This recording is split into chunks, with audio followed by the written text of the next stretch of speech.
Hello, good morning. So, I am a firm supporter of Vernon Coleman, Dr. Vernon Coleman, and he has given permission for people to spread some of his words across different platforms. I have a book here. It's called Endgame.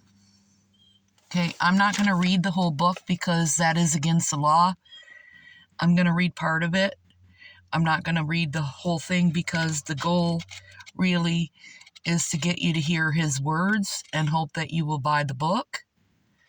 Dr. Vernon Coleman currently resides in the United Kingdom, and he is very intelligent, and he is pretty much my hero. He has supported the community, all communities around the world during the pandemic.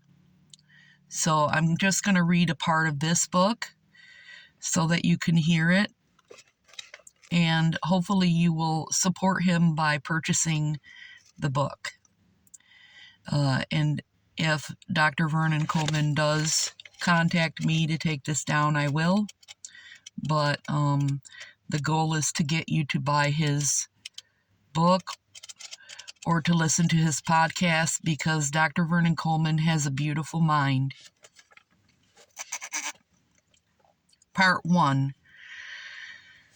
How did we get here? There can be no doubt about it, our world has been taken over. It was, in old-fashioned terms, a coup, though very few people recognized it as such.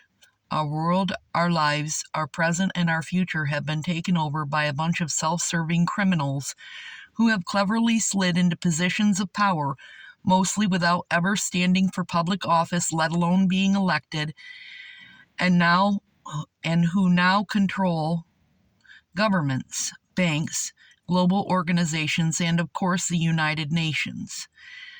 Dishonesty and immorality are now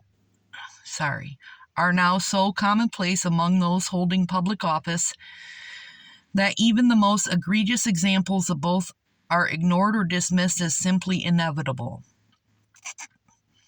It would be a mistake not to understand that everything that has happened so far has been deliberate. Some commentators have criticized politicians and scientific advisors around the world for errors they appeared to have made in 2020. But I don't think the apparent mistakes have been errors. Everything that has happened has been deliberate. No politician or scientific advisor could be as incompetent as these have been.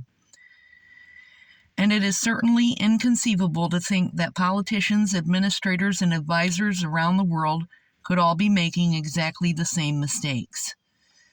So what has been going on? Powerful ergomaniacs and psychopaths have for centuries wanted a world government. Naturally, they've wanted to run the world government themselves, and not surprisingly, they have invariably been untroubled by such annoying necessities as democracy. They have always planned to run the world government themselves, controlling all upon the earth as servants within a private fiefdom, each considering themselves to be some sort of combined Lord High Executioner and Grand Poobah. It has, of course, all been about power and money. They've dressed up their primeval yearnings with all sorts of pretty nonsenses. Insanity of the main protagonists is questionable, but it has been about power and money. They have never admitted their ambitions, of course. In public, their dreams and conspiracies have always been covered in a confection of selfless yearning to make the world a better place for all those living in it, all those less fortunate, less gifted, less powerful, and less wealthy than themselves. Back in 1932, Columbia University in the U.S. backed a new economic system designed by engineers and scientists that was intended to replace free enterprise and indeed capitalism. It was claimed that the system could rescue the whole world, though what from is not made clear. It was called technocracy, and it was in practice intended to be the science of social engineering, controlling every aspect of human life. In a way, this has early manifestation of technocracy was a blueprint for much of what was to come. The basic idea was that energy would be the new currency and that citizens could be issued with energy certificates which they could use to buy whatever goods or services they could afford. Goods and services would be priced according to the amount of energy they had been used in their creation. There were other aspects to technocracy. Private property would be abolished on the grounds that it was wasteful and inefficient. And education would be designed to do no more than to prepare students for a lifetime of work, and their work would be chosen for them by authorities. When he read about the technocracy plans, Adolf Huxley realized that if these aims were followed, we would be heading towards a scientific dictatorship. He was inspired to write his most famous novel called Brave New World, but in order to keep this book manageable, readable, accessible, and affordable, I have begun with things that happened at the end of the Second World War when nations everywhere were weary of fighting and killing, susceptible to high-sounding, well-meaning promises made by political opportunists. Those opportunists appeared to have the interests of people at heart, but they were acting in accordance with a sinister hidden agenda. For centuries they have been evil, many of them bankers, for who personal, largely financial reasons wanted to create a world government, and who have worked tirelessly to win power over ordinary citizens. What's happening today can largely be traced back to the days after the end of World War II, when the United Nations was founded. That was the real beginning of almost everything bad that is now happening. Another important early milestone was the meeting of a number of Kennedy administration officials, including Dean Rusk, Robert McNamara,